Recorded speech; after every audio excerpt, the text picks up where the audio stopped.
오늘 말씀은 사무엘 하 2장 12절로 23절의 말씀입니다. 사무엘 하 2장 12절로 23절 말씀, 우리 화면 보시면서 또 한 목소리로 말씀 받도록 하겠습니다.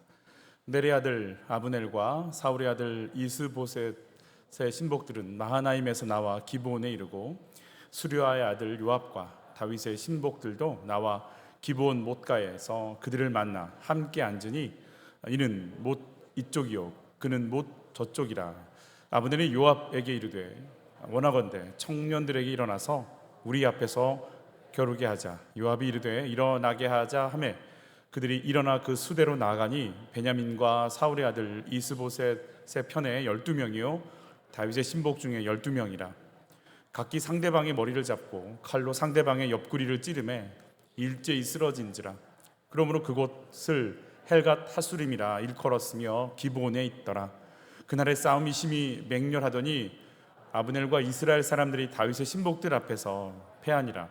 그곳에 스루야의 세 아들 요압과 아비새와 아사헬이 있었는데, 아사헬의 발은 들로르 같이 빠르더라. 아사헬이 아브넬을 쫓아 달려가되 좌우로 치우치지 않고 아브넬의 뒤를 쫓으니, 아브넬이 뒤를 돌아보며 이르되 아사헬아 너냐 대답하되 나로라. 아브넬이 그에게 이르되 너는 왼쪽으로나 오른쪽으로나 가서 청년 하나를 붙잡아 그의 군복을 빼앗으라 하되, 아사헬이 그렇게 하기를 원하지 아니하고 그의 뒤를 쫓으매, 아브넬이 다시 아사헬에게 이르되 너는 나 쫓기를 그치라. 내가 너를 쳐서 땅에 엎드려지게 할 까닭이 무엇이냐. 그렇게 하면 내가 어떻게 내 형 요압을 대면하겠느냐 하되, 그가 물러가기를 거절하매 아브넬이 창 뒤끝으로 그의 배를 찌르니 창이 그의 등을 꿰뚫고 나간지라. 곧 그곳에 엎드려져 죽음에 아사헬이 엎드려져 죽은 곳에 이르는 자마다 머물러 섰더라. 아멘. 광고 하나 드리겠습니다. 놀디날 모임이 주일 오후 3시에 있기로 했었는데 3시 반에 토요일 날로 좀 변경이 됐습니다. 사정이 좀 생겼거든요. 그래서 토요일 3시에, 또 놀디날에 다음 세대에 관심 있는 분들은 3시에 지하 나눔홀에서 진행을 하니까 기억해 주셨으면 좋겠습니다. 우리 옆에 분들 같이 한번 인사하시죠. 더운데 잘 지내세요? 이렇게 한번 인사해 볼까요? 더운데 어떻게 지내세요? 애쓰시죠? 네. 하나님께서 새 힘 주시고 또 강건함 주시기를 예수님을 축복합니다. 여러분, 싸우는 사람들 보면은 좀 어떤 마음이 드시나요? 1번 재밌다, 2번 너무 재밌다. 어떤 마음이 드세요? 네. 3번? 내가 싸운다? 이렇게. 저는 학교 다닐 때 개미들을 잡아서 이렇게 더듬이를 떼서 붙여놓은 적이 많이는 안 했지만, 이렇게 하면 배틀을 하는 거죠. 그래서 누가 먼저 이렇게 막 뭐 걸지는 않았어요. 뭐 이렇게 컵라면 정도 이렇게. 더듬이를 뗀 개미들은요, 대부분 개미는 개미 만나면 그냥 지나가거든요.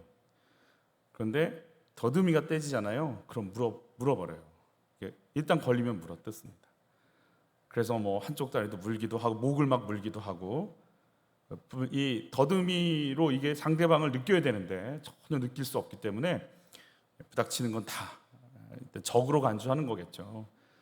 오늘 이 사울의 진영과 다윗의 진영 사이에 싸움이 있는 것을 저희가 보게 되는데요. 다윗이 왕이 되었다라는 의미를 바울은 이렇게 해석하면서 유대인들에게 복음을 전하는데, 사도행전 13장에 나오는 이 하나님이 다윗을 어떻게 보는지를 바울이 얘기하는 부분이에요. 같이 읽죠.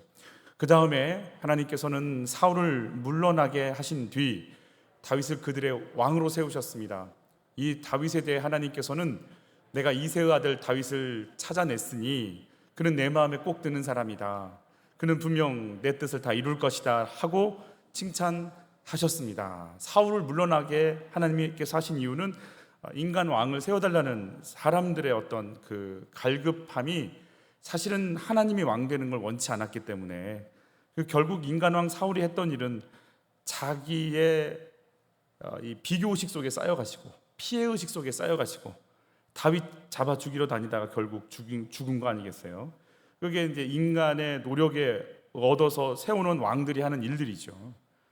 뭐 이쪽 저쪽 해도 뭐 마찬가지잖아요. 이 당이 있으면 이렇게 저쪽이 가면 또 저쪽이 그렇고, 그저 그냥 서로 싸우는데 이렇게 전력을 하는 거죠. 그래서 하나님께서 다윗을 세우셨어요. 뭐라고 했냐면 이새의 아들 다윗을 찾았다. 내 마음에 든다. 내 뜻을 이룰 거다. 내 마음에 든다. 내 뜻을 이룰 거다. 하나님의 사람의 특징이에요. 하나님 마음이 그분과 통해야 돼요. 그리고 그를 통해 누구 뜻이 흘러가야 돼요?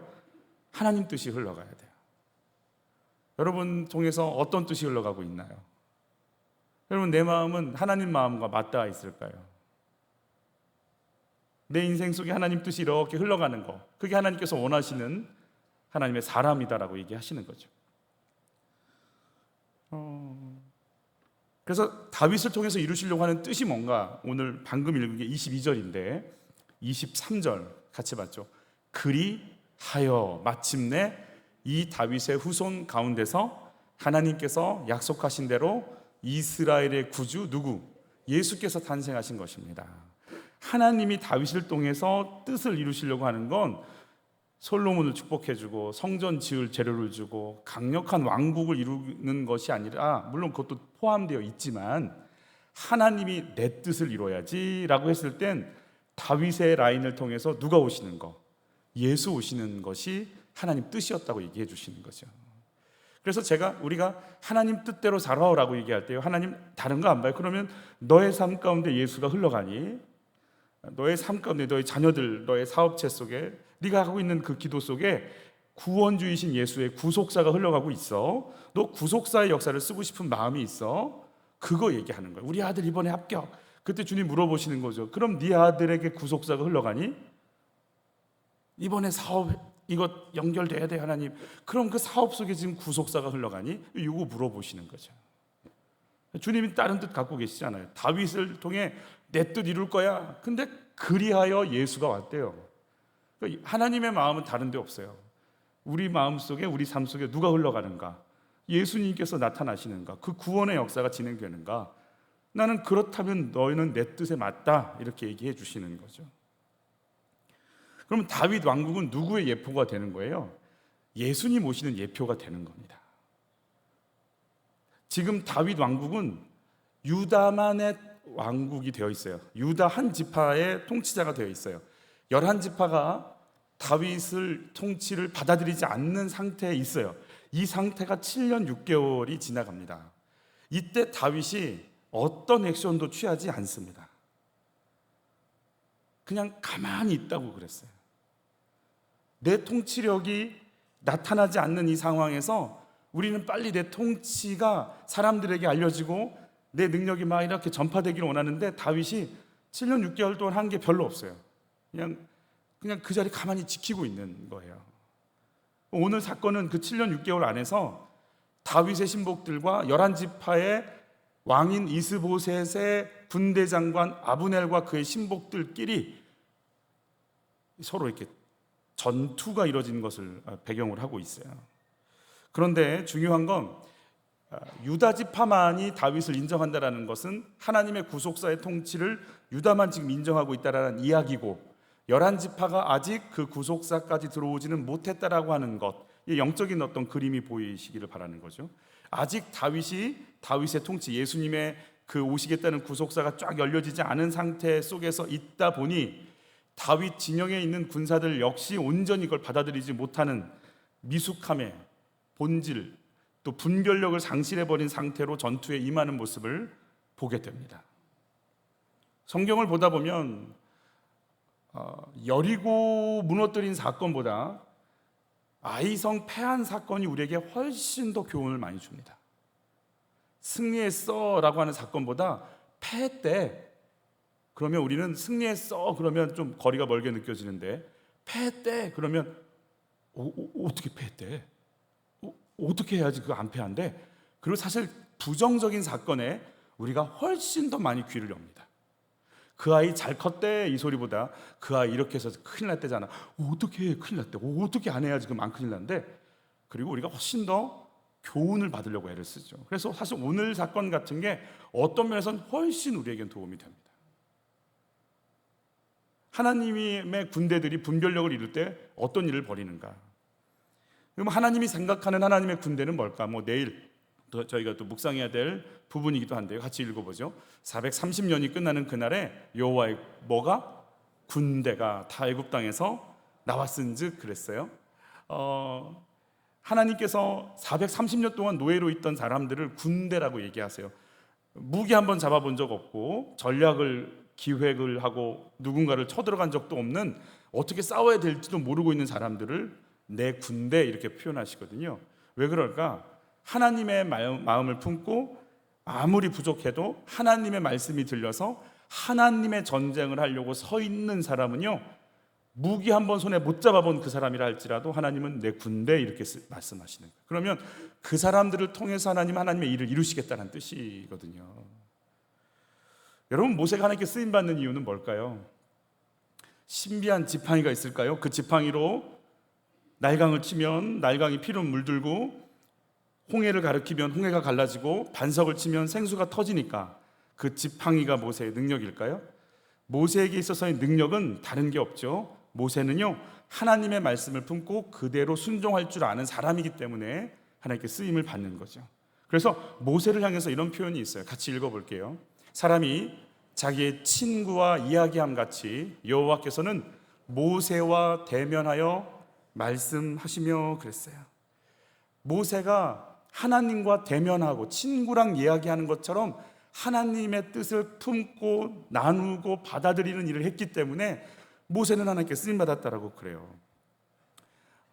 그것뿐이겠습니까? 여호수아가 쓰임받는 분위기, 영적인 자세에 대해서도 하나님께서 이렇게 말씀하시죠. 같이 읽습니다. 오직 강하고 극히 담대하여 나의 종 모세가 내게 명령한 그 율법을 다 지켜 행하고 우로나 좌로나 치우치지 말라. 그리하면 어디로 가든지 형통하리니, 이 무엇을? 율법책을 내 입에서 떠나지 말게 하며 주야로 그것을 뭐하고? 묵상하여 그 안에 기록된 대로 다 지켜 행하라. 그리하면 내 길이 평탄하게 될 것이며 내가 형통하리라. 지금 이게 가나안 땅에 들어와서 전쟁에 임하는 여호수아에게 주신 말씀이에요.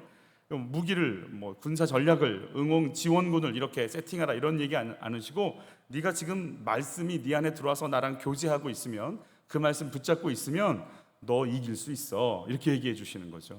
여러분, 우리가 하나님의 군대가 되어서 가나안 땅을 정복하려고 할 때 주님이 주시는 한 가지가 뭐냐면 말씀을 붙잡고 요동하지 말라는 거예요. 네 마음속에 말씀으로 딱 세워져 있는지 그거 보라는 거예요. 그러면 너 승리해라고 얘기해 주시는 거죠. 이게 하나님의 군대라고 얘기하시는 겁니다. 골리앗 앞에선 어린 소년이었지만 다윗은 하나님의 군대가 어떠한 군대여야 하는지를 이렇게 고백을 합니다. 사무엘상 17장 골리앗 앞에서 했던 말들이에요. 같이 읽습니다. 이 무엇받지 않은 할례받지 않은 블레셋 사람이 누구이기에 살아계시는 하나님의 군대를 모욕하겠느냐? 하나님 살아계신데 모욕하는 건 너 누구냐? 또 읽어볼까요? 하나님의 군대를 모욕한 이 할례받지 않은 블레셋 사람이리까 그랬어요. 하나님의 군대가 할례를 했다라는 거예요. 아브라함의 언약이 살아있다라는 증거가 할례 언약이거든요. 하나님의 언약을 가진 백성들을 왜 블레셋 사람들이 괴롭히냐라는 거예요. 그 당시에 블레셋 사람들이 가지고 있는 무기는 철기고요, 이 사울 진영에 있었던 이스라엘 군대의 무기는 청동기였다고 그래요. 여러분, 철기와 청동기가 마주치기 때문에 싸움이 안 되는 거거든요. 절대적으로 그래서 작은 지역을 갖고 있었지만 블레셋이 전쟁을 하면 늘 이겼단 말이에요. 그래서 늘 힘든데 다윗의 마음속에는요, 그 강력한 블레셋이 우리를 왜 공격해? 우리를 왜 조롱해? 우린 할례가 있는데. 어린아이 마음이지만 블레셋의 강력함보다 하나님의 언약이 더 강력하다고 믿는 거예요. 그 믿음이 있단 말이에요. 아이의 눈이지만 아니야, 우리는 언약이 있어, 말씀이 있어, 하나님께서 택한 사람들이야. 그래서 우리가 저들에게 조롱당하면 안 돼 라고 하는 이 다윗의 중심이 있는 거죠. 그러면서 그의 무기에 대해서 이렇게 얘기해요. 같이 읽습니다. 나는 만군의 여호와의 이름, 곧 내가 모욕하는 이스라엘 군대의 하나님의 이름으로 내게 나아가노라. 우리 철기 무기 없어. 나는 갑옷도 없어. 나는 창도 없고 칼도 없어. 근데 나는 내 무기는 하나님의 이름이야. 하나님의 이름이 내 무기야. 하나님의 군대가 해야 할 일에 대해서 다윗이 이렇게 이야기합니다. 같이 읽죠. 오늘 여호와께서 너를 내 손에, 너는 누구예요 지금? 골리앗이죠. 중학생 정도 되는 아이가 그 키가 거의 3m에 육박하는 어른을 향해서 말하는 거예요. 너를 내 손에 하나님이 넘기셔. 계속 있죠. 내가 너를 쳐서 내 목을 베고 블레셋 군대의 시체를 오늘 공중에 세워 땅의 들짐승에게 주어 온 땅으로 이스라엘에 하나님이 계신 줄 알게 하겠고, 또 여호와의 구원하심이 칼과 창에 있지 아니함을 이 무리에게 알게 하리라. 전쟁은 여호와께 속한 것인즉 그가 너희를 우리 손에 넘기시리라. 다윗은 이 전쟁의 목적을 압니다. 이 전쟁을 통해서 온 땅에 누가 계신 걸 알게 한다. 하나님이 계신 거 알게 하리라.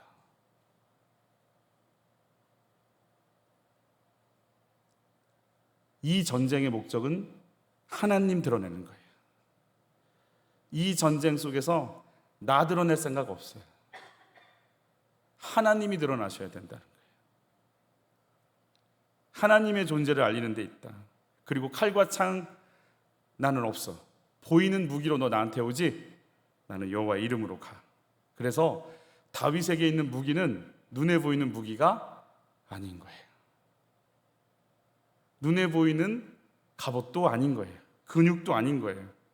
보이지 않는 세상 속에 계시면서 보이는 세상 속에서 보이지 않는 하나님이 나의 무기가 되셨다 라고 고백하는 거죠. 이게 하나님 군대의 무기라는 거죠.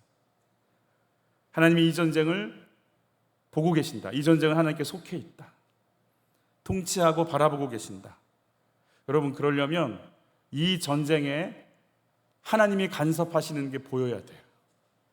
이 전쟁에 하나님께서 이렇게 쳐다보시는 게 보여야 되고, 내 뒤에 이렇게 골리앗을 째려보시는 하나님의 눈빛이 느껴져야 돼요. 그래서 하나님의 군대는 보이지 않는 하나님과 뭐 해야 되냐면 교제해야 하고 있어야 돼요. 그분의 임재가 느껴지고 그분께서 이걸 관여하고 있는 것이 고백이 되어지고 이 공간 안에 하나님의 영으로 가득 차 있는 것을 느끼고 있는 상태여야만 전쟁이 임할 수 있어요. 보이지 않는 하나님이 이 땅을 통치하고 계신 것이 인정되는 은혜가 있기를 예수 이름 축복해요. 다윗의 눈에는 골리앗이 보이고 사람들이 보여, 블레셋 군대가 보이지만 보이지 않는 하나님의 이름의 강력함을 다윗이 이렇게 느끼고 있는 거죠. 여러분, 내가 군대로 부름을 받았을 때 나는 누구의 이름을 높이기 위해 있는 거죠? 누구의 이름을?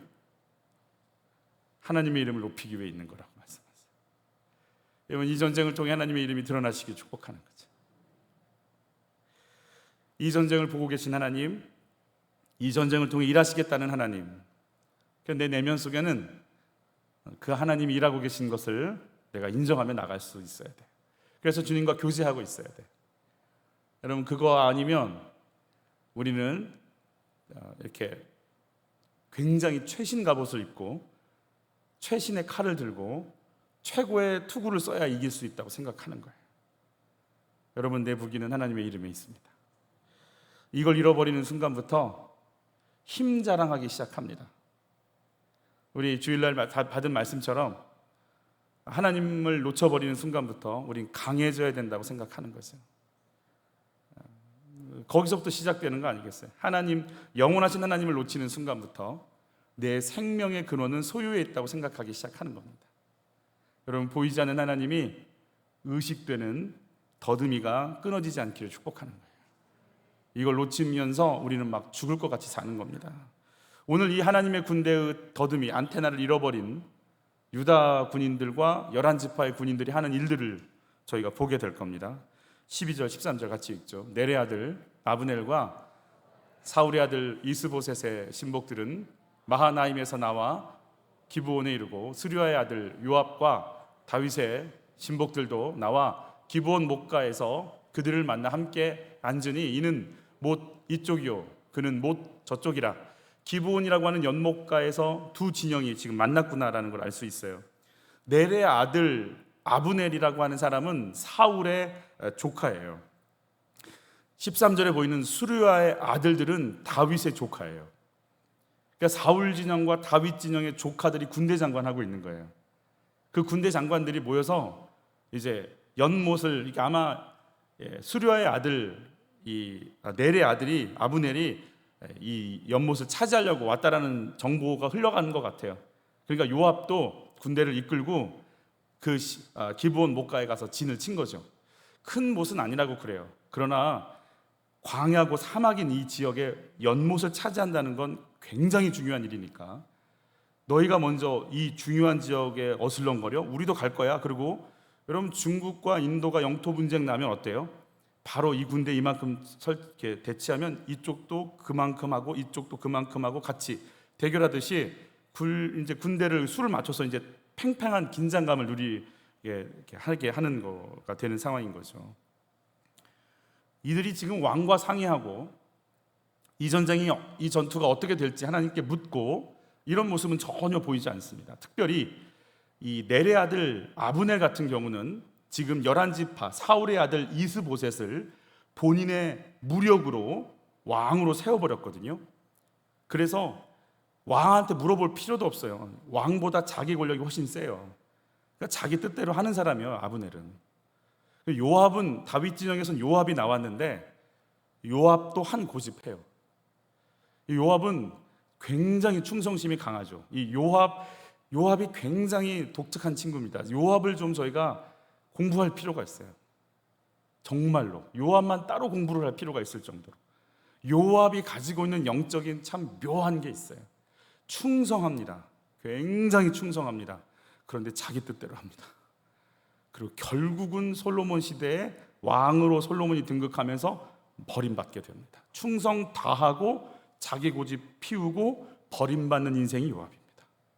그래서 요압을 저희가 배워야 돼요. 근데 요압과 다윗이 왜 요압을 물리치지 못하는가? 다윗은요, 밧세바 사건 때 우리아를 죽이는 범죄를 누굴 시키는 걸까요? 요압을 시키거든요.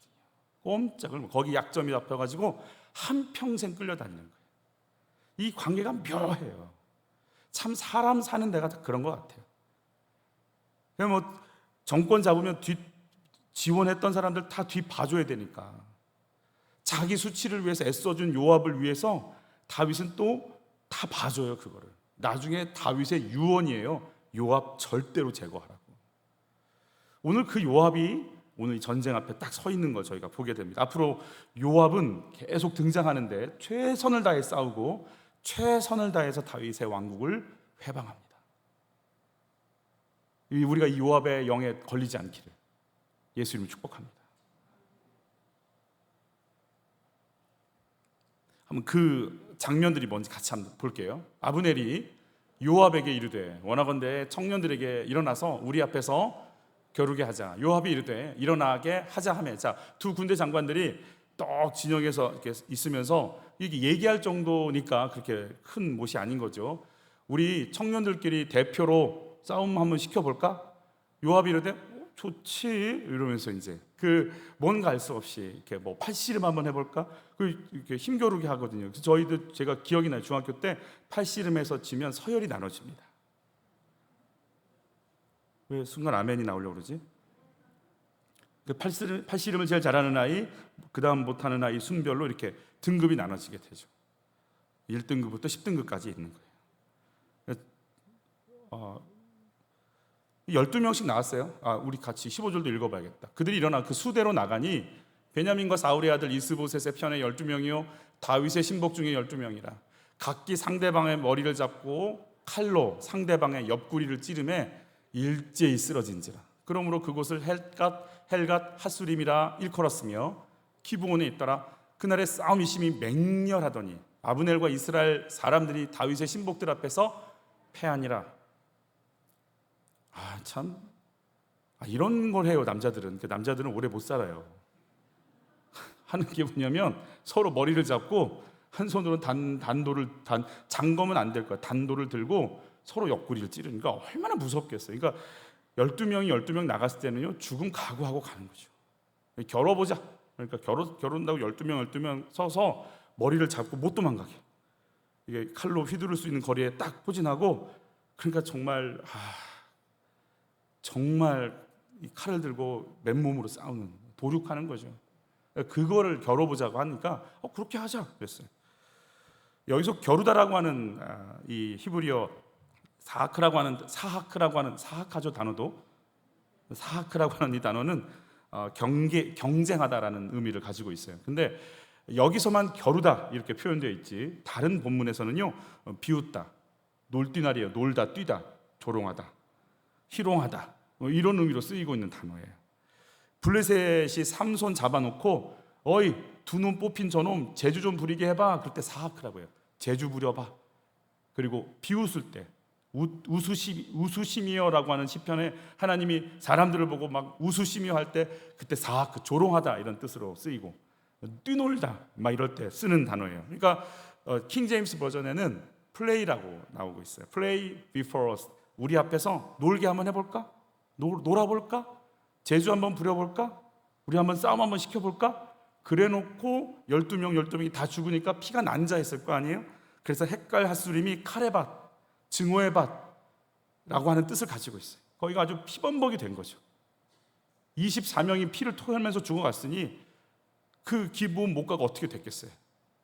그런 상황이 펼쳐지니까 양편에서 피를 보는 순간 흥분이 됐어요. 그래서 전투가 벌어졌는데 맹렬히 전투가 일어난 거예요. 자, 한번 놀아볼까? 그 한마디에 이 무슨 말이죠? 힘겨루기죠. 남자들 힘겨루기 합니다. 물어볼게요. 여자들은 하세요? 안 해요? 뒤에 가서 그냥 안 해요? 남자가 문제구나.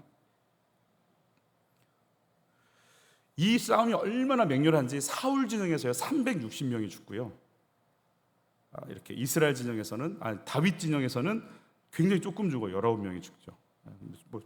총 20명이 죽지만, 이 전투가 무슨 의미가 있을까요? 힘겨루게 하는 이 전투가 무슨 의미가 있을까? 도대체 이 전투가 무슨 의미가 있을까? 여러분, 이스라엘은 누구하고 싸워야 돼요? 블레셋하고 싸워야죠. 다곤 섬기고 이런 아말렉과 싸워야지. 자기 동족들하고 힘겨루게 하면서 싸우다가 피를 보니까 흥분해가지고 전쟁이 돼버린 상황이 됐어요. 여러분, 우리가 누구랑 싸워야 돼요? 여러분, 원수 마귀라고 하잖아요. 대적하라고 그러잖아요. 마귀와 대적하라고. 어둠의 세력들하고 싸워야 되는데 누구랑 싸워요? 힘겨루기 한단 말이에요. 힘겨루기. 이 전쟁, 여러분, 이 전쟁은 하나님께 속한 것이고, 전쟁의 목적은 누구 이름을 내는 거? 누구 이름? 하나님의 이름 내는 거잖아요. 그런데 두 진영, 남자들끼리 딱 모이는 순간, 긴장감이 쫙 흘러가는 순간, 힘겨루어 볼까? 자기 이름 내겠다는 거죠. 그리고 땅 하고 부딪혀 버렸어요. 하나님의 이름 높이고 싶은 생각이 있을까요? 그런 거 없어요. 이 전쟁이 하나님께 있다라고 인정이 될까요? 없어요. 내가 재빠르게 먼저 치고 들어가면 이겨, 막 이런 것만, 전략, 전술만 꽉 차 있는 상태인 거예요. 이 전쟁에서 주목받는 한 사람이 등장해요. 같이 읽습니다. 그곳에 스루의 아들, 세 아들 요압과 아비새와 아사헬이 있었는데 아사헬의 발은 들노루같이 빠르더라. 아사헬이 아브넬을 쫓아 달려가되 좌우로 치우치지 않고 아브넬의 뒤를 쫓으니 아브넬이 뒤를 돌아보며 이르되 아사헬아 너냐? 대답하되 나로다. 이거 관계로 봐서는 어때요? 아브넬이건 아사헬이건 요압이건 서로 양 진영이 알고 있는 사이라는 걸 우리가 알 수 있는 거죠. 계속 읽을게요. 아브넬이 그에게 이르되 너는 왼쪽으로나 오른쪽으로 가서 청년 하나를 붙잡아 그의 군복을 빼앗으라 하되 아사헬이 그렇게 하기를 원하지 아니하고 그의 뒤를 쫓음에 아브넬이 다시 아사헬에게 이르되 너는 나 쫓기를 그치라. 내가 너를 쳐서 땅에 엎드려지게 할 까닭이 무엇이냐? 그렇게 하면 내가 어떻게 내 형 요압을 대면하겠느냐 하되, 요압과의 관계도 알고 있어요. 아브넬은 요압이라고 하는 사람과 앞으로 대면할 것까지 계산이 되어 있는, 여러분, 아브넬은요 굉장히 정치적인 사람이에요. 왕을 무력으로 앉혀놓고 뒤에서 다 조절하는 정치가 능한 사람이고, 전쟁통에서 잔뼈가 굵어서 도망가고 있지만 싸움을 못해서 도망가는 게 아니에요. 여기서 싸워봤자지 뭐, 그러고 그냥 가는 거예요. 그리고 도망가는 와중에서 머리가 돌아가요. 내가 너를 쳐서 죽이면 니네 형 요압이 성격이 좀 그런데 앞으로 이 나라가 결국 다윗에게 가.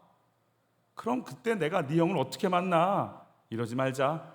이것까지 다 계산하면서 뛰어가는 사람, 굉장히 탁월하고 정치적인 사람이 아브넬입니다.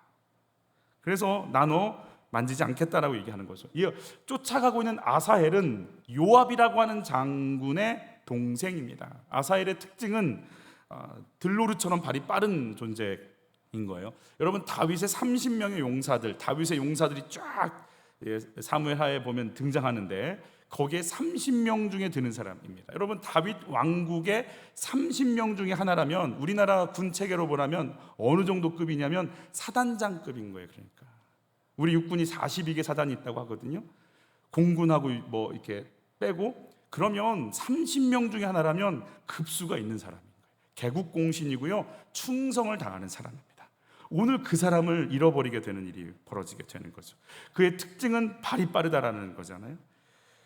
도망가는 아브넬, 또 쫓아가는 아사헬과의 관계가 이렇게 돼 있어요. 근데 이 쫓아가는 아사헬이 아브넬의 말을 듣지 않습니다.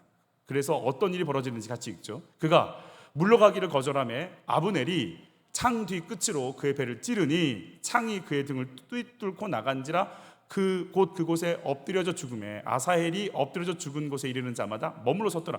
너무 급이 높은 사람이 죽어 있는 걸 보고 그 다음 있는 사람들이 놀래갖고 다 멈춰버렸다라는 것을 지금 보여주는 거죠. 창 앞으로 찌른 것도 아니에요. 도망가니까 창을 들고 도망가다가 창만 살짝 이렇게 꺾은 것 같아요. 창 뒤니까 날카롭진 않았을 텐데 얼마나 아사헬이 빨리 달려왔는지 창 뒤에서라도 그냥 여기를 뚫고 지나가서 죽은 일이 벌어졌어요. 참 허망하죠. 정말 소중한 생명을 잃어버렸어요. 그럼 뜻을 잃었을까요? 뜻도 못 잃었어요. 이게 무슨 죽음이에요? 이게 뭐 하는지 모르겠어요. 이 싸움이 이렇게 된 이유가 뭘까요? 여러분, 이 사람들, 이 다윗의 병사들이요, 누구의 뜻을 파악을 못하고 있냐면 다윗의 뜻을 파악을 못하고 있어요. 다윗이 지금 7년 반 동안, 이게 어느 정도 시점인지는 알 수는 없지만 전쟁하지 않고 가만히 대치국면으로 견디고 있는 다윗의 의중을 몰라요. 다윗은요, 진짜 용사 중에 용사예요. 다윗은 만만이요 사울은 천천히잖아요. 다윗은 진짜 전쟁에서 나가서 싸움 잘하는 사람이에요. 물맷돌을 던질 정도면 화살과 창 던지기는 장난 아니에요. 그는 싸움 잘하는 사람이에요. 그리고 명분도 있어요. 기름 부음을 받았단 말이에요. 그리고 지금 11지파가 어슬렁어슬렁해요. 사실은 이 이스보셋이라고 하는 11지파의 왕이 2년 집권하다 내려오거든요. 난리가 아니에요. 지금 굉장히 불안한 정국이란 말이에요. 여기에 치고 들어가서 내가 기름 부음 받았잖아, 11지파 장로들 어떻게 생각해? 이렇게 부르짖으면 11지파 장로들이 그러긴 하죠 이러고 나올 상황이에요. 그래서 막 자기가 강력하게 자기를 어필하면 11지파도 딱 잡고 유대 이스라엘의 전체 왕으로 등극할 수 있는 사람인데 왜 이렇게 가만히 있지? 서두르지 않아요. 가만히 있어요. 왜 그럴까요? 왜 그럴까? 이유는 한 가지입니다. 여러분, 11지파는 결국은 다윗이 왕이 되면 누구의 백성입니까? 다윗의 백성이에요. 다윗은 그거 보고 있어요. 결국 내 백성이에요. 결국 내 자식이에요. 그래서 내가 지금 무력으로 뭔가를 하는 걸 고민하는 거예요. 나의 무기는 아말렉이나 블레셋을 쳐서 이스라엘을 지키는 거지, 내가 이스라엘과 싸워야 되는 이유가 뭐지? 전쟁은 여호와께 속했는데 이 전쟁을 주관하시는 하나님이 다윗에게 공격 명령 내린 적이 없어요. 치라고 하신 적도 없어요. 모든 걸 갖췄지만, 보시면 알겠지만 11지파의 군사가 많겠어요? 유다지파의 군사가 많겠어요? 말할 것도 없잖아요. 그런데요, 유다지파가 강렬합니다. 11지파를 다 이겨먹습니다. 될 만하니까 치는 거 아니겠어요? 여러분, 고려가 중국을 치러 갈 때 게임을, 전력을 세팅해 보고 칠만 하니까 간 거지, 그냥 갔겠냔 말이에요. 칠만 하니까 간 거란 말이에요. 그러다가 위화도 회군한 거 아니에요? 그것처럼 할만 하니까 지금 딱 견디고 있는 거예요. 그런데도 불구하고 치고 나가지 않는 이유가 뭘까? 하나님의 때가 아닌 거라는 거예요. 내가 이 사람들 치는 건 아무 의미가 없다는 걸 아는 거예요. 내가 유대의 왕으로 힘을 입고 능력이 있는 이유가 왕이 되려는 게 아니에요. 하나님의 뜻을 나타내려고 여기 있는 거죠. 그럼 주의 뜻이 아직 나에게 오지 않았고 하나님께서 내 민족을 치라는 명령이 없기에 칠만 해도 멈출 수 있는 사람이 되는 거예요. 여러분, 달려가는 것 굉장히 중요합니다. 그러나 내가 멈춰야 된다고 할 땐 움직이지 않고 멈출 수 있는 단호함이 필요하고, 왜 안 움직이냐는 비난 앞에서도 요동하지 않고 안 움직일 수 있는 은혜가 있기를 바라는 거예요. 다윗은 지금 그 상태예요. 그런데 다윗의 신복이라고 하는 사람들이 다윗의 의중을 몰라요. 왜 안 치지? 왜 저러고 있지? 하나도 이해 못하고 있어요. 오늘 아사헬만 보면 그 특징이 드러나요. 여러분, 아사헬이 누구를 쫓아가고 있어요? 아브넬을 쫓아가고 있어요. 아사헬 눈에는 뭐만 보일까요? 아사헬이 한번 돼보세요. 발빠른 아사헬 되셨어요? 막 헉헉대며 뛰어가세요? 카메라가 지금 이렇게 흔들리는 게 느껴지세요? 막 거친 숨소리가 들리세요? 발자국 소리, 수풀을 가르는 소리, 그리고 앞에 있는 아브넬이 너 왜 나 쫓아와? 가만히 있어. 내가 너 잡으면 가만 안 둘 거야. 그리고 막 달려가는데, 여러분 그거 아세요? 달려가다 보면 더 막 신이 나고 더 막 경쟁이 붙고 더 막 뭔가 끌어오르는 게 느껴지세요? 더 아사헬의 눈에 뭐만 보인다고요? 아브넬의 등만 보여요. 너 잡으면, 저 사람 잡으면, 저 사람 죽이면 저 사람이 실세지. 너 꺾으면 11지파 우리한테 온다. 그럼 나는 1등 공신 된다. 나는 이제 최고가 된다. 난 서열로 올라간다. 야, 나는 이제 노후가 보장된다. 나는 요압 형님과 같이 뭔가를 이룰 수 있다. 야, 너만 잡으면 돼. 너만 이러고 쫓아가는 아사헬, 그 눈빛. 내가 달리기로는 안 꿀려. 내가 달리면 끝장 보는 사람이야. 넌 나한테 딱 걸렸어. 이러면서 신이 나가지고 이제 점점 지쳐오지 너, 막 이러고 이제 달려가는 그 사람 보이세요? 정신없어요. 정신없어요. 여러분, 우리가 정신없이 달려갈 때 생각해봐야 돼요. 제가 참 좋아하는 예화가 있는데, 세르파라고 하죠. 등반하는 사람들이, 돕는 사람들, 그 사람들이 막 이렇게 그날 그 탐험가의 지시에 따라서 너무 열심히 짐을 잘 나눠줬대요. 이렇게 몇 주를 걸려서 갈 거리를 한 3, 4일 만에 다 가버린 거예요. 그래서 탐험가가 이번 이 원정은 정말 빨리 끝날 것 같다, 너무 기뻐하고 있었대요. 그래서 그 다음 날 또 기쁜 마음에 아침이 되자 자 갑시다. 그리고 이렇게 셀파들을 막 이렇게 푸시하니까 그 사람들이 그렇게 얘기했다고 그래요. 좀 기다리세요. 왜 무슨 일인데? 몸이 너무 빨려가지고요, 정신이 오기를 기다리고 있어요. 정신없이 달려간 거지. 아무 생각 없어요. 이겨야 돼. 너 몇 점이야? 1등급 파질했잖아. 너 이거 해. 앞으로 과일 끊어줄 테니 그거만 하면 돼. 그것만 하면 넌 돼. 너는 돼. 그거 외에는 아무것도 안 보여. 아무것도 안 보여. 미친 듯이 달려가는 거야. 숨이 막 넘어갈 정도에도 막 희열이 느껴지는 거야. 달려서 저 사람만 잡아. 너는 최고가 돼. 미쳐가는 거예요. 여러분, 베드로가 감옥문이 열립니다. 예루살렘 교회가 기도하자. 베드로가 자니까 천사가 와서 나가라고 베드로를 쫓아내죠. 바울과 실라가 찬양합니다. 옥문이 열립니다. 여러분, 나가지 않습니다. 생각해야 돼요. 이 사건이 내가 나갈 사건인지 여기 있어야 될 사건인지, 그냥 내가 기회가 왔고 옥문이 열렸고 족쇄가 풀어졌고 이제 자유가 왔다고 좋구나 하고 갈 때인지, 열릴지라도 내가 이 자리에 있어서 가만히 있을 때인지 분별해야 돼요. 나는 달리기 빠르고 잡을 수 있고 젊은 패기고 성공이 눈앞에 있고 그래서 달려가겠다고 달려가는 것인지, 하나님의 뜻을 묻고 있는 것인지 생각해 봐야 돼요. 아사헬은 정신없어요. 제일 큰 문제는 능력이에요. 아사헬이 능력이 있어요. 빠른 발걸음이 있다라는 거예요. 여러분, 능력 있는 게 좋은 건가요? 좋은 거죠. 문제는 방향을 잡지 못하면, 브레이크를 잡지 못하면 능력 때문에 내가 죽어요. 바울은 가말리엘 문화생의 로마 시민권자의 난지 8일 만에 할례를 받고 바리새파 중에 바리새파였어요. 그래서 뭐 했어요? 예수님 핍박했어요. 하나님께서 브레이크를 밟으셨어요. 노예나 박해하니? 그리고 그가 자기가 가지고 있는 그 달란트들을 배설물로 여겼어요. 내가 다 배설물로 여기노라. 그러자 바울이 가지고 있는 모든 달란트를 누가 쓰시기 시작하냐면 하나님이 자꾸 쓰시기 시작하세요. 내가 가지고 있는 내 힘으로, 내 달란트로, 내 지위로, 내가 갖고 있는 걸로 할 수 있다고 생각하면 성공의 기회가 오잖아요. 주의 뜻 안 물어봐요. 탁 잡아버려요. 그러다가 배가 뚫려요. 옆에 분과 인사하세요. 뚫리지 마. 시작. 하나님의 군대는요, 무기가 칼과 창에 있지 아니하다고 그랬어요. 그게 나의 무기라고 생각하면 나에게 칼과 창이 좀 큰 거, 예리한 거, 갑옷이 좀 더 두껍고 가볍고 얇고 튼튼한 거 입는 순간 하나님 자리에 올라가요. 뭔가 조금 더 좋은 자리, 조금 더 좋은 위치 딱 잡히는 순간 더듬이 다 떨어져 나가요. 뭐 해야 되는지 몰라요. 정신을 못 차려요. 막 쫓아가요. 이제 넌 잡어 이러고 쫓아가는 거예요. 그밖에 없어요.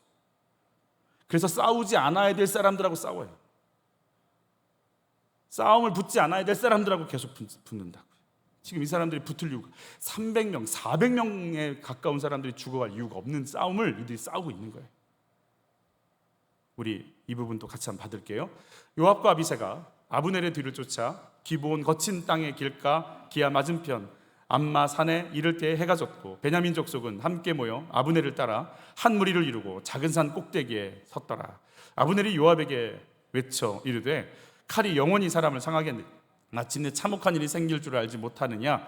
내가 언제 우리에게 그의 형제 쫓기를 그치라 명령하겠느냐. 참 자기가 먼저 죽이자고 서로 죽여보자고 외쳐놓고 이제는 왜 나를 쫓아오냐고 멈춰야 되지 않냐고 또 얘기하는 거죠. 참 이런 거죠. 사람들이 계속 있습니다. 요압이 이르되 하나님이 살아계심을 두고 맹세하노니 내가 말하지 아니하였다면 무리가 아침에 각각 다 들어갔을 것이요 그의 형제를 쫓지 아니하였으리라 하고, 그리고 형제 쫓기를 그쳐요. 요압이 자기 동생이 죽었는데. 여러분 사단이 무슨 하는 일이 뭘까요? 서로 싸움 시키는 겁니다. 아담과 하와가 사단의 역사 속에 들어가니까 벌거벗은 몸을 보고 부끄러워하고 서로의 잘못을 탓하기 시작하잖아요. 여러분 내가 이 여자와 결혼한 이유, 이 남자와 결혼한 이유 따라서 하시죠. 그 사람의 약함이 내가 품어야 할 사명이기 때문에 결혼했습니다. 아멘. 저 문제 때문에 나는 저 사람하고 같이 못 살아가 아니고 저 사람의 저 문제를 감당하려고 내가 결혼했어. 사단은 와서 저 사람의 저 문제 때문에 이제 너는 헤어지고 갈라서고 정죄하라는 거 아니겠어요? 여러분 사단이 임하기 시작하면 부부가 갈라집니다. 가인과 아벨 중에 가인이 형이 동생을 쳐 죽입니다. 서로 죽이게 만드는 목적이 서로 갈라지게 만드는 게 사단의 역사입니다. 이스라엘의 두 진영이 서로 맞붙여서 칼의 들판이 되게끔 만들어서 피범벅이 되게 만들어 쫓아가고 죽이고 배를 찔러서 죽이고 원한을 품게 만드는 것이 사단의 역사인 거예요. 왜요? 힘겨루게 했으니까. 힘겨루게 하면 정신이 나갑니다. 나를 뭘로 알고 이래? 교회에서 힘겨루게 해보셨어요? 해보셨냐고요? 죽습니다. 사단이 놀띠나 합니다. 춤을 춥니다. 더 해라. 더 해라. 그 짱을 봐라.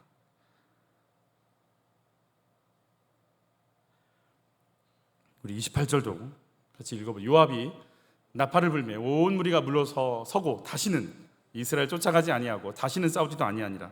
다시는 안 싸우는 게 아니고요. 이 전쟁을 멈추고 증오를요. 요압은요 속에 꽉 응축시켜요. 한으로 가지고 있어. 내 동생을 아브넬 네가 죽였어? 그리고 그냥 꽉 가지고 있다가 나중에 11지파가 두 손 다 들고 다윗에게 와서 이제 우리 연합합시다. 우리 하나 됩시다 하고 올 때요.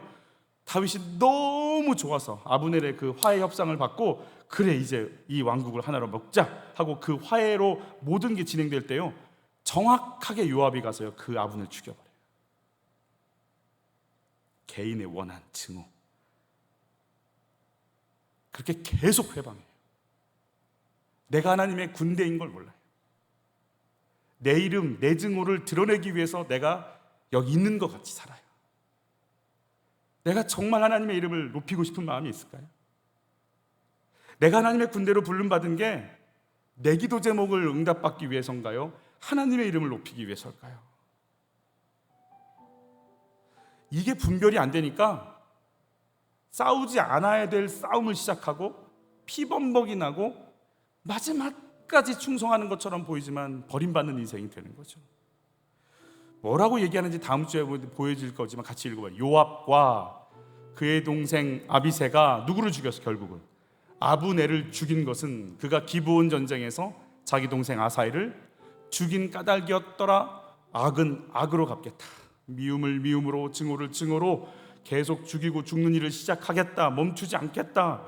하나님의 왕국을 하나로 붙여서 세우는 일에, 증오와 미움을 가지고 갈라놓는 일에 앞장선 사람이 하나님 나라의 군대 장관 요압이에요. 최고의 권위를 가지고 정면으로 하나님의 일을 막는 거예요. 내 안에 힘겨루기를 내려놓지 않는 한, 잘난 체 하는 걸 내려놓지 않는 한, 내 이름을 드러내려는 시도를 멈추지 않는 한 이 힘겨루기는 멈출 수 없어요. 이걸 내려놓을 수 있을까요? 내가 죽은 자와 같이 될 수 있을까요? 언제 그게 되는 줄 아세요? 내가 내 이름을 드러내고 싶지 않고 잘난 체 하고 싶지 않고 힘겨루기 하고 싶지 않은 딱 그 상태가 어떤 상태인 줄 아세요? 절 따라 사실까요? 내가 100% 뭐일 때? 죄인일 때 할 말이 없어요. 내가 의인이라 싸우는 거예요. 내 말 들어. 내가 의인이라 그래.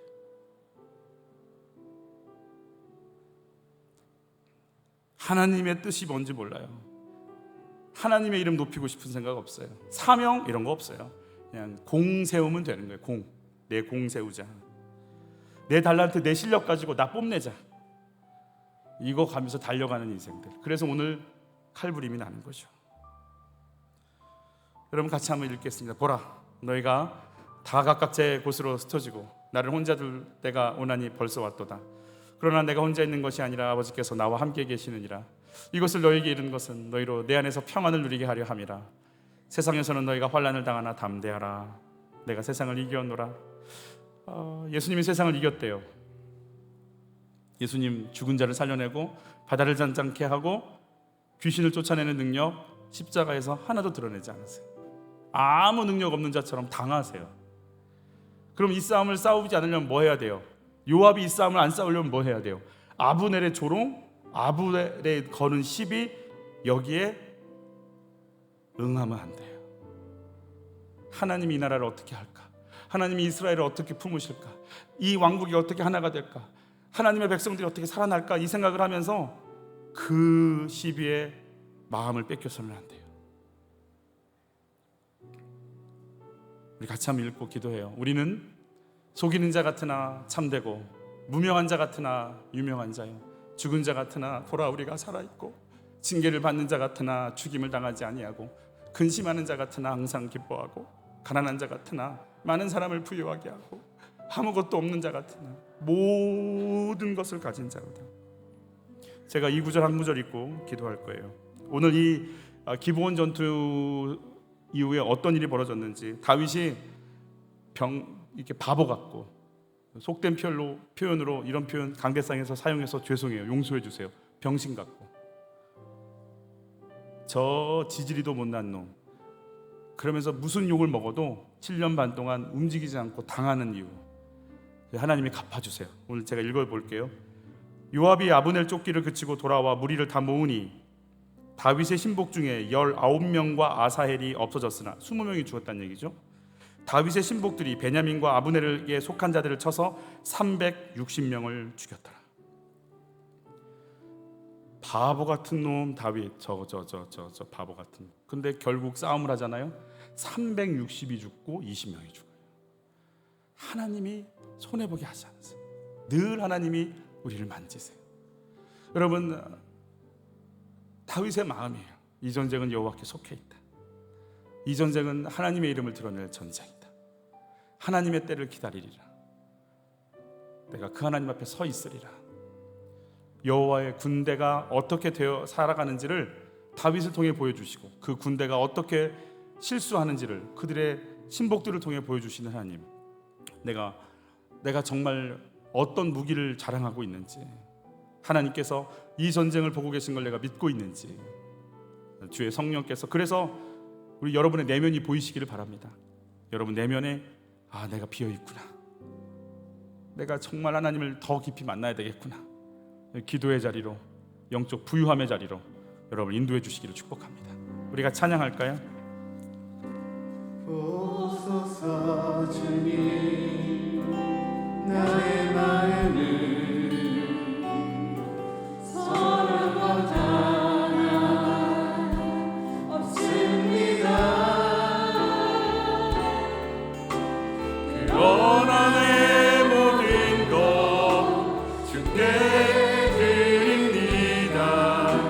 사랑으로 나르시고 날 새롭게 하소서. 주님 마음 내게 주소서. 내 아버지, 주님 마음 내게 주소서. 나를 향하신 주님의 뜻이 이루어지도록 주님 마음 내게 주소서. 보소서 주님 나의 마음을, 보소서 주님, 나의 마음을 선한 것 하나 없습니다. 그러나 내 모든 것 주께 드립니다. 사랑으로 안으시고 나 새롭게 하소서. 주님 마음 내게 주소서. 내 아버지, 주님 마음 내게 주소서. 나를 향하신 주님의 뜻이 이루어지도록 주님 마음 내게 주소서. 주님 마음 내게 주소서. 내 아버지, 주님 마음 내게 주소서. 나를 향하신 주님의 뜻이 이루어지도록 주님 마음 내게 주소서. 같이 기도할 때 하나님, 내게 처해진 이 대치 국면에 나는 뭘 높이고 싶은 걸까요? 하나님, 주님의 이름 높이고 싶은 마음이 없다면 나를 좀 만져주세요. 하나님, 내가 거기에 힘겨루게 하고 싶고 나를 드러내고 싶고 주님이 아니라 내가 앞장서고 싶고 내 공을 쌓고 싶고, 하나님 그렇게 돼서 세상밖에 안 보이고 짓밟고 싶은 사람밖에 안 보이고 이기려고 하는 승부욕밖에 없는 인생, 부족한 것 때문에 허덕이고 있는 것 때문에 교만하고, 주여 내가 여기서 벗어나서 하나님의 이름을 높이고 싶은 마음이 내 안에 자리 잡게 도와주시옵소서. 하나님, 내 아이들을 통해 도대체 누구 이름이 높아지기를 원하는 겁니까? 내 아이에게는 아사엘, 아브넬 등 보라는 거 이외에 가르친 적이 없는 것 같습니다. 하나님의 뜻이 뭔지 물어본 적도 없고,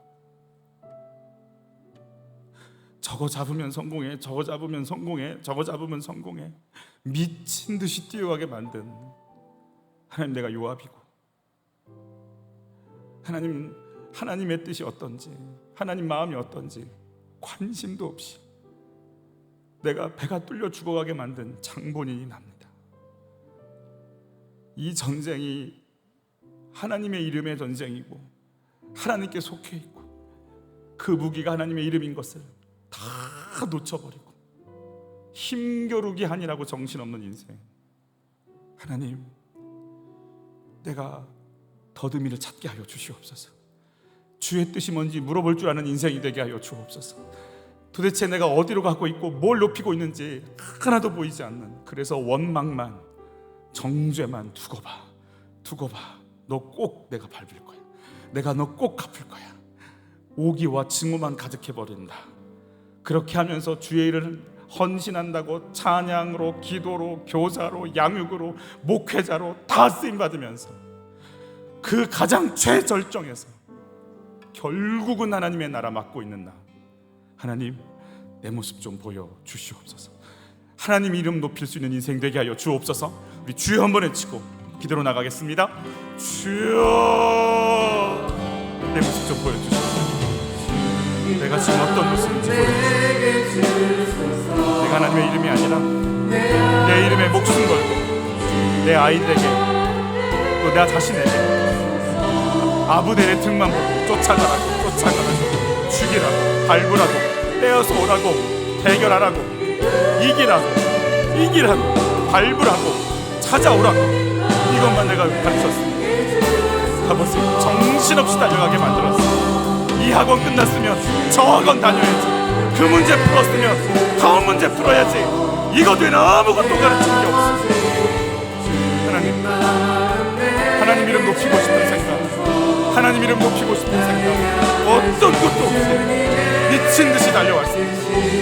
내가 멈춰야 될 때가 언제인지, 왜 이렇게 미친 듯이 달려가는지 나를 멈출 수 있도록 주의 성령님 만져주시기를 원합니다.